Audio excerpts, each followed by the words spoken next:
1980 दशक स्वप्न देखि रेंगाली जलसेचन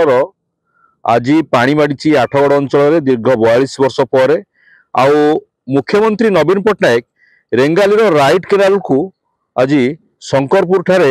उत्सर्ग कर आठगड़ तिगिरिया बड़ंबा नरसिंहपुर को जोटा कि नरसिंहपुर राइट केनाल पर्यटन जाऊँगी रेंगाली राइट केनाल पामाल निकट में ये हूँ केनाल अवस्था। आज जेहेतु उद्घाटन कर मुख्यमंत्री नवीन पट्टनायक एवं उपस्थित थिले आठगड़ विधायक रणेंद्र प्रताप स्वाई तथा कृषि मंत्री रणेंद्र प्रताप स्वाई ढेंकानाल विधायक सुधीर चरण सामल से उपस्थित थिले। तेणु जदि कहबा ये गोटे रेंगाली जलसेचन योजना 1980 दशक जानकी वल्लभ पट्टनायक चाहिए आठगड़ अंचल तिगिरिया अंचल बड़मा अंचल नरसिंहपुर अंचल विशेषकर ढेंकानाल अंचल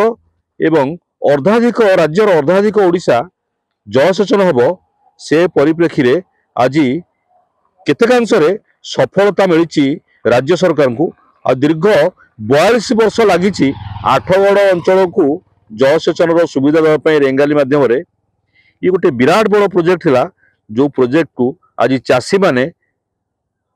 उपस्थित थिले सभारे किछि चाषी आम निकट अच्छा ग्राउंड जीरो रे किछि चाषी अच्छा आसतु पचारि बुझिबा जे चाषी माने कौन कहउचंती। आम निकट रे अछंती जड़े चाषी कौन कहउचंती रेंगाली राइट केनाल को लेकिन कौन कहबे एटा 80 मसीह जानकी बाबू ये उद्घाटन करथिले किंतु दीर्घ दिन 42 वर्ष बीती जाइथिले सुधा जलसेचन हो पार ना कि चाषी मैंने हा हताश भितर रोते। बर्तमान पानी आसर लोक मान मन में खुशी लहर खेली जाऊ।